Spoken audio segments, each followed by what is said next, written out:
બોલીએ શ્રી સત્યનારાયણ ભગવાન કી જય। તો મિત્રો, સ્વાગત છે આપનું આપણી યુટ્યુબ ચેનલ ભક્તિ કીર્તન સંગ્રહમાં। તો મિત્રો, આજના આ વિડીયોમાં આપણે પૂર્ણિમાના દિવસે સાંભળવામાં આવતી ભગવાન શ્રી સત્યનારાયણની કથા સાંભળવાના છીએ। અને મિત્રો, આ વ્રત કથા લખેલી પણ છે કે જેથી આપ સૌ લોકો સાંભળતાની સાથે વાંચી પણ શકશો। અને મિત્રો, અગર જો આપ નવા હોય તો અત્યારે જ અમારી ચેનલને સબસ્ક્રાઈબ કરો કે જેથી આપ સૌ લોકોને અમારા નવા વિડીયો સૌપ્રથમ મળતા રહે। તો આવો મિત્રો, હવે આપણી સૌ લોકો આ સત્યનારાયણ ભગવાનની કથાને સાંભળીએ। અને મિત્રો, આ કથામાં કુલ 5 અધ્યાય છે અને એક અધ્યાય પૂરો થાય ત્યારે આપણે સૌ લોકો ભગવાન સત્યનારાયણની જય એક સાથે બોલીશું। અતઃ શ્રી અધ્યાય 1।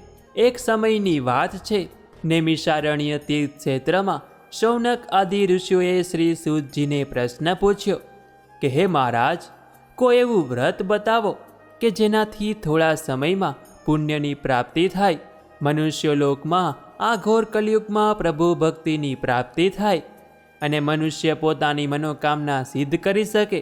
ત્યારે સૂતજી મહારાજ બોલ્યા કે આપે આ સુંદર પ્રશ્ન પૂછ્યો છે। જીવના કલ્યાણ માટે, મનુષ્યના કલ્યાણ માટે આ પ્રશ્નનો ઉત્તર આપતા શ્રી સૂતજી મહારાજ કહે છે કે હે ઋષિઓ, એક વખત નારદ મુનિએ પણ આવો જ પ્રશ્ન થયો હતો અને ત્યારે તે ભગવાન શ્રી હરિ પાસે વિષ્ણુલોકમાં ગયા હતા અને પ્રભુ શ્રી નારાયણને પ્રશ્ન પૂછ્યો અને ત્યારે ભગવાન શ્રી નારાયણ નારદજીને કહે છે કે હે નારદ, આ પૃથ્વી લોકમાં એક જ વ્રતનું પાલન થાય છે અને જેને સત્યવ્રત કહેવાય છે અને જે છે સત્યનારાયણ ભગવાનનું વ્રત। આ સત્યનારાયણ ભગવાનનું વ્રત વિધિ વિધાનપૂર્વક કરવાથી મનુષ્યની તમામ મનોકામના પૂર્ણ થાય છે અને આ લોક અને પરલોક સાર્થક થાય છે અને અંતમાં તેને મોક્ષની પ્રાપ્તિ થાય છે। મનુષ્ય સત્યનારાયણ ભગવાનની કથા પૂર્ણિમાના દિવસે પોતાના બંધુ બાંધવ સાથે કરવી જોઈએ અથવા તો સાંભળવી જોઈએ અને તેનું વ્રત કરવું જોઈએ। ભગવાન સત્યનારાયણનું પૂજન કરી ધૂપ, નૈવેદ્ય અને તુલસી પત્ર અર્પણ કરવા જોઈએ તથા ભગવાનને કેળા અને રવાનો શીરો પ્રસાદ તરીકે ખાસ ધરવો જોઈએ। આ દિવસે સૌ પ્રથમ બ્રાહ્મણને ભોજન કરાવવું અને ત્યારબાદ ઘરના પરિવારે સૌ સાથે મળીને ભોજન ગ્રહણ કરવું જોઈએ। તો મિત્રો, અહીંયા ભગવાન સત્યનારાયણની કથાનો પ્રથમ અધ્યાય સમાપ્ત થાય છે। તો બોલે શ્રી સત્યનારાયણ ભગવાન કી જય। અતઃ શ્રી અધ્યાય 2। શ્રી સૂતજી કહે છે કે હે ઋષિઓ, સત્યનારાયણનું ભગવાનનું આ વ્રત સૌપ્રથમ જેણે કર્યું હતું કે તેની કથા હું આપ સૌ ઋષિઓને કહું છું। કાશીપુરીમાં એક ગરીબ બ્રાહ્મણ રહેતા હતા। તેઓ પોતાની આજીવિકા ચલાવવા માટે દાન દક્ષિણા માટે આમ તેમ ભટકતા હતા। તેમને ક્યાંયથી દક્ષિણા મળતી નથી અને ત્યારે ભગવાન સત્યનારાયણ એક બ્રાહ્મણનું રૂપ ધારણ કરીને તેની સમક્ષ આવીને ઊભા રહ્યા। ત્યારે બ્રાહ્મણે આ સત્યનારાયણ સ્વરૂપ દેવ બ્રાહ્મણને કહે છે કે હે પ્રભુ, આપ મને કોઈ એવું વ્રત કહો કે જેનાથી મારે આમ તેમ ભટકવું ન પડે। ત્યારે આ બ્રાહ્મણ કે જે ભગવાનના સ્વરૂપમાં હતા તેઓ બ્રાહ્મણને કહે છે કે હે બ્રાહ્મણ, તમે સત્યનારાયણ ભગવાનનું વ્રત કરો તથા આ સત્યનારાયણ ભગવાનની કથા કરો કે જે મનોવાંછિત ફળની પ્રાપ્તિ કરાવનાર છે। આ સત્યનારાયણ ભગવાનનું વ્રત કરવાથી સર્વ દુઃખ દૂર થાય છે। અને આ સાંભળીને બ્રાહ્મણે મનોમન સંકલ્પ કર્યો કે હું પણ આ સત્યનારાયણ ભગવાનનું વ્રત અવશ્ય કરીશ, કથા કરીશ। અને બીજા દિવસે સવારે વહેલા ઉઠીને આ સંકલ્પ કરીને ભિક્ષા માગવા નીકળે છે। ત્યારે આ બ્રાહ્મણને આ દિવસે ભિક્ષામાં ઘણું બધું ધન મળે છે। આમાં બ્રાહ્મણે સત્યનારાયણ ભગવાનનું વ્રત કર્યું, કથા કરી અને તેની નિર્ધનતા મટી ગઈ। અને આ જ સમયે એક કઠિયારો આ સત્યનારાયણ ભગવાનની વ્રત કથા જ્યાં થતી હતી ત્યાં આવીને બેઠો અને તે બ્રાહ્મણને પૂછવા લાગે છે કે તમે આ કયા દેવની પૂજા કરો છો? ત્યારે આ બ્રાહ્મણ કહે છે કે આ સત્યનારાયણ ભગવાનનું વ્રત છે। આ સત્યનારાયણ ભગવાનની વ્રત કથા કરવાથી મનોવાંછિત ફળની પ્રાપ્તિ થાય છે, નિર્ધનતા દૂર થાય છે. અને ત્યારે મનોમન કઠિયારાએ પણ આ સત્યનારાયણ ભગવાનનું વ્રત કરવાનો સંકલ્પ લીધો. અને આમ કરવાથી આ કઠિયારો પણ ધન સંપત્તિ બની ગયો, સંતાન સુખ, પત્ની સુખ પ્રાપ્ત કરી શક્યો અને સંસારના તમામ સુખ ભોગવીને તે કઠિયારો વૈકુંઠમાં ગયો. તો મિત્રો, અહીં આ સત્યનારાયણ ભગવાનની કથાનો બીજો અધ્યાય સમાપ્ત થાય છે. તો બોલીએ શ્રી સત્યનારાયણ ભગવાન કી જય. અથ શ્રી અધ્યાય 3. પૂર્વકાળમાં ઉલ્કામુખના રાજા થઈ ગયા. તેઓ પોતે પોતાની પત્ની સાથે સત્યનારાયણ ભગવાનનું વ્રત કરતા હતા. અને ત્યારે ત્યાંથી એક સાધુ વાણિયો પસાર થાય છે. અને ત્યારે તે વાણિયો રાજાને પૂછે છે કે હે મહારાજ, આપ આ કયા ભગવાનનું વ્રત કરી રહ્યા છો? તે કરવાથી શું થાય? ત્યારે મહારાજ કહે છે કે હે ભાઈ, હું સંતાન પ્રાપ્તિ માટે ભગવાન શ્રી સત્યનારાયણનું વ્રત કરું છું. અને આ સાંભળીને સાધુ મહારાજ બોલ્યો કે હે મહારાજ, મારે પણ સંતાન નથી, મને પણ આ વ્રતની વિધિ કહો. અને ત્યારે મહારાજે આ સત્યનારાયણ ભગવાનની વ્રત કથા તેમજ તેની વિધિ સાધુ વાણિયાને કહી સંભળાવી. અને ત્યારે તે સાધુ વાણિયાએ મનોમન સંકલ્પ કરી લીધો કે જ્યારે મને સંતાન થશે ત્યારે હું પણ આ સત્યનારાયણ ભગવાનનું વ્રત કરીશ. થોડો સમય બાદ તે પત્નીએ એક સુંદર કન્યાને જન્મ આપ્યો અને તે કન્યાનું નામ રાખ્યું કલાવતી. ત્યારે સાધુ વાણિયાએ કહ્યું કે જ્યારે આ કલાવતીના લગ્ન થશે ત્યારે હું સત્યનારાયણ ભગવાનનું વ્રત કરીશ અને કથા કરીશ. આમ થોડા સમયમાં કલાવતી ઉંમરલાયક થતાં એક સુંદર વર સાથે તેના લગ્ન કરી દીધા. પરંતુ દુર્ભાગ્યવશ આ વાણિયો ત્યારે પણ સત્યનારાયણ ભગવાનનું વ્રત કરવાનું ભૂલી જાય છે. સાધુ અને તેનો જમાઈ ચંદ્રકેતુ નામના રાજ્યમાં વેપાર અર્થે નીકળી જાય છે. એક વખત રાજ્યનું ધન ચોર ચોરીને જતો હતો અને સિપાહીઓને પોતાની પાછળ જોઈને તે ચોરે આ બધું ધન જ્યાં આ વાણિયો અને જ્યાં જમાઈ રહેતા હતા ત્યાં રાખી દીધું. અને ત્યારે ત્યાંના સિપાહીઓએ આ વાણિયા અને જમાઈને ચોર સમજીને રાજા સમક્ષ લઈ ગયા. રાજાની આજ્ઞાથી આ બંનેને કારાગૃહની સજા કરવામાં આવી અને આ બંનેનું બધું ધન પણ રાજાએ જપ્ત કરી લીધું. એક બાજુ આ સાધુ વાણિયાની પત્ની પણ ખૂબ જ દુઃખી થાય છે. ઘરમાં જે પણ કંઈ અનાજ ધન હતું તે બધું ચોરાઈ ગયું અને દીકરી પણ આમ તેમ ભટકવા લાગી. હવે ખાવાનું પણ મળતું નહોતું અને કલાવતી ગામમાં ભટકતી ભટકતી એક ઘરના આંગણે ગઈ. ત્યાં તેને જોયું કે સત્યનારાયણ ભગવાનની વ્રત કથા ચાલતી હતી. એટલે તે ત્યાં બેસી ગઈ અને તેણે કથા સાંભળી. અને કથા પૂરી થતાં જ પ્રસાદ લઈ ઘરે આવી. ત્યારે લીલાવતીએ પણ બંધુ બાંધવ સાથે આ સત્યનારાયણ ભગવાનનું વ્રત કર્યું અને આ સત્યનારાયણ ભગવાનની પૂજા વિધિ કરી. એટલે સત્યનારાયણ ભગવાન લીલાવતી અને કલાવતી ઉપર પ્રસન્ન થયા. બીજી બાજુ રાજાને સત્યનારાયણ ભગવાન સપનામાં આવ્યા અને રાજાને કહ્યું કે હે રાજન, તમે પેલા બંને સાધુ વાણિયાને છોડી દો, તે બંને નિર્દોષ છે. અને તત્કાળ જ રાજાએ તે બંનેને કારાગૃહમાંથી મુક્ત કર્યા અને તેઓનું ધન બમણું કરીને તેમને પાછું આપ્યું. અને ત્યાર પછી તે બંને પોતાના ઘર તરફ જવા નીકળે છે. તો મિત્રો, અહીં આ સત્યનારાયણ ભગવાનની કથાનો ત્રીજો અધ્યાય સમાપ્ત થાય છે.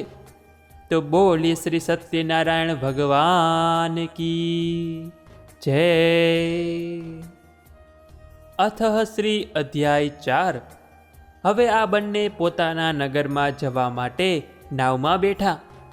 ત્યારે ભગવાન સત્યનારાયણ મનુષ્ય રૂપ ધારણ કરીને તે બંનેને પૂછવા લાગ્યા, હે વૈશ્ય, તમારી આ નાવડીમાં શું રાખેલું છે? ત્યારે વાણિયો અભિમાનથી હસીને ભગવાનને કહે છે કે આમાં તો માત્ર પાંદડા છે. ત્યારે મનુષ્ય રૂપમાં રહેલા ભગવાને કહ્યું કે હે વૈશ્ય, તારા વચન સત્ય થાય. ત્યારે ભગવાનના ગયા પછી જ્યારે તે બંને આ નાવડીમાં રાખેલ ધનના પોટલા ખોલીને જોયું તો તેમાંથી પાંદડા નીકળ્યા. અને આ જોઈને તે વૈશ્ય ત્યાં જ મૂર્છિત થઈને ઢળી પડ્યો. શોકથી મુક્ત થઈને જ્યારે તે ભાનમાં આવે છે ત્યારે તેનો જમાઈ કહે છે કે હે પિતાજી, આપ દુઃખી ન થાવ, તે મનુષ્ય જરૂર ભગવાન સત્યનારાયણ જ હશે. આપ તેની પાસે જાઓ અને તેમની ક્ષમા માગો. ત્યારે તે વાણિયો ભગવાન પાસે જઈને તેમની ક્ષમા માગે છે. ત્યારે ભગવાન સત્યનારાયણ બોલ્યા કે હે વણિક, મારી જ આજ્ઞાથી તું વારંવાર દુઃખી થતો રહે છે.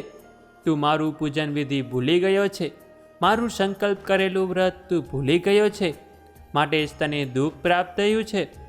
અને ત્યારે વણિકે ભગવાનને કહ્યું કે હે પ્રભુ, હું મારી શક્તિ પ્રમાણે આપનું આ વ્રત કરીશ, કથા કરીશ. અને ત્યાર પછી તે વણિક ભગવાનને પ્રણામ કરીને પોતાની નાવડી પાસે આવે છે અને જુએ છે કે બધું ધન ક્ષેમ કુશળ ભરેલું છે. ત્યારે હવે બીજા બંધુ સાથે મળીને ભગવાનનું વ્રત કરે છે, કથા કરે છે. અને હવે આ સાધુ વાણીઓ પોતાના ઘર તરફ જવા નીકળે છે. તો બીજી બાજુ કલાવતી ભગવાન સત્યનારાયણનું પૂજન કરીને પોતાના પતિના આવવાના સમાચાર સાંભળીને વ્રત પૂજનનું કાર્ય જેમ તેમ પૂરું કરી પ્રસાદ લીધા વગર જ પોતાના પતિને મળવા માટે ચાલી જાય છે. આમ પ્રસાદનો અનાદર કર્યો અને ભગવાન સત્યનારાયણ તેના પર ગુસ્સે થયા. તેથી તેમણે કલાવતીના પતિ અને સાથે તેના ધનને સમુદ્રના જળમાં અદૃશ્ય કરી દીધું. કલાવતી પોતાના પતિને ન જોતા શોક કરતા રડવા લાગી. અચાનક સાધુ વાણિયાને સત્યનારાયણનું સ્મરણ થયું અને તેણે તરત જ સંકલ્પ કર્યો કે હે ભગવાન, જો મારું આ સંકટ દૂર થાય તો વિધિપૂર્વક સમુદ્ર કાંઠે હું આપનું પૂજન કરીશ. અને આ સાંભળીને સત્યનારાયણ ભગવાન તેના ઉપર પ્રસન્ન થયા. એટલે ભગવાને આકાશવાણી કરી કહ્યું કે કલાવતી મારા પ્રસાદનો અનાદર કરી પોતાના પતિને મળવા આવી છે અને તેથી જ મેં તેના પતિને અદૃશ્ય કર્યો છે.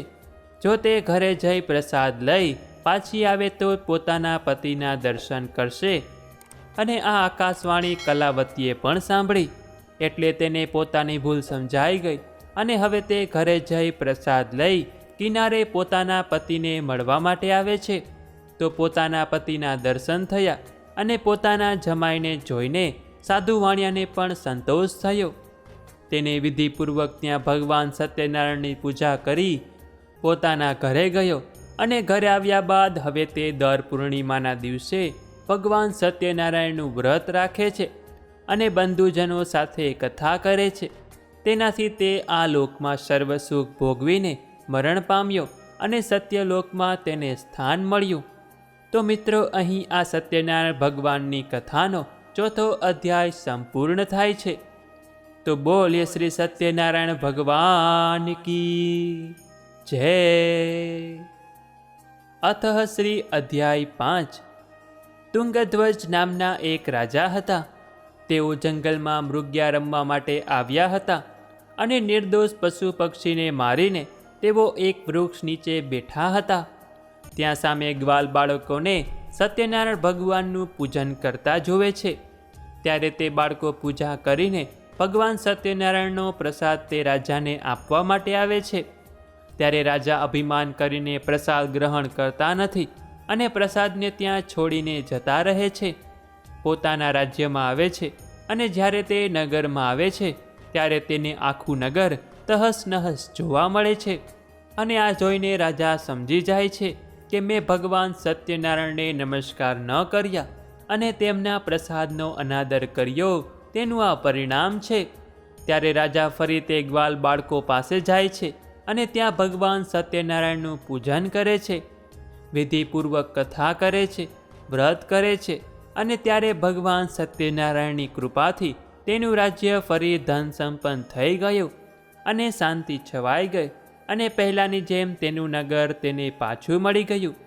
શ્રી સૂતજી સૌનક આદિ ઋષિઓને કહે છે કે હે ઋષિઓ, જે લોકોએ પહેલાં આ વ્રત કર્યું હતું તેની આપ કથા સાંભળો. તે વૃદ્ધ બ્રાહ્મણે સુદામાનો જન્મ લઈને મોક્ષની પ્રાપ્તિ કરી અને ભગવાન શ્રી કૃષ્ણની પ્રાપ્તિ કરી. લાકડા વેચનાર પેલો કઠિયારો કેવટ થયો અને જેણે પોતાના હાથે ભગવાન રામચંદ્રના ચરણો ધોયા અને તેમની સેવા કરી જન્મ મરણના બંધનોથી મુક્ત થઈ ગયો. ઉલ્કામુખ નામનો રાજા બીજા જન્મમાં રાજા દશરથ થયો. તેણે ભગવાન રામચંદ્ર જેવા પુત્ર પામી વૈકુંઠ મેળવ્યું. પેલો વેપારી શેઠ બની બીજા જન્મમાં રાજા મોરધ્વજ થયો. પોતાના પુત્રનું અડધું શરીર કરવત વડે કાપી તેણે ભગવાનને પ્રસન્ન કર્યા. મહારાજ તુંગધ્વજ બીજા જન્મમાં સ્વયંભૂ મનુ બન્યા અને તેમણે ભગવત સંબંધી કથાઓ દ્વારા સૌને ભગવાનના ભક્ત બનાવ્યા. હે મહર્ષિ, હે બ્રાહ્મણો, આપ સૌના કલ્યાણ માટે મેં સત્યનારાયણ ભગવાનના વ્રતનું વર્ણન કર્યું. આ ઘોર કળિયુગમાં શ્રી સત્યનારાયણની ભગવાનની પૂજા બધા દુઃખોનું નિવારણ કરી શકે છે.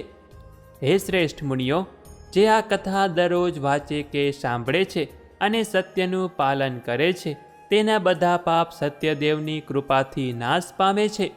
તો મિત્રો, અહીં આ સત્યનારાયણ ભગવાનની કથાનો 5મો અધ્યાય સંપૂર્ણ થાય છે. તો બોલીએ શ્રી સત્યનારાયણ ભગવાન કી જય. તો મિત્રો, આજના વિડીયોમાં આપણે ભગવાન શ્રી સત્યનારાયણની કથા સાંભળી અને એવું કહેવાયું છે કે જે આ કથા સાંભળે કે વાંચે છે અને ભગવાન શ્રી સત્યનારાયણની કથાનો પ્રસાદ ગ્રહણ કરે છે, અગર જો તેનાથી કોઈ જાણીએ અજાણીએ પાપ થયું હોય તો તે અવશ્ય નાશ પામે છે અને તેના કોઈ સંકટ કે દુઃખ હોય તો ભગવાન શ્રી સત્યનારાયણ તેને દૂર કરે છે. તેથી આપણે સૌ લોકોએ નિત્ય અને પૂર્ણિમાના દિવસે તો ખાસ આ ભગવાન સત્યનારાયણની કથા સાંભળવી કે વાંચવી તો જોઈએ જ. તો મિત્રો, હવે મને રજા આપો. મળીશું ફરીથી એક નવા વિડીયોમાં. ત્યાં સુધી આપ સૌને અમારી ચેનલના જય શ્રી કૃષ્ણ.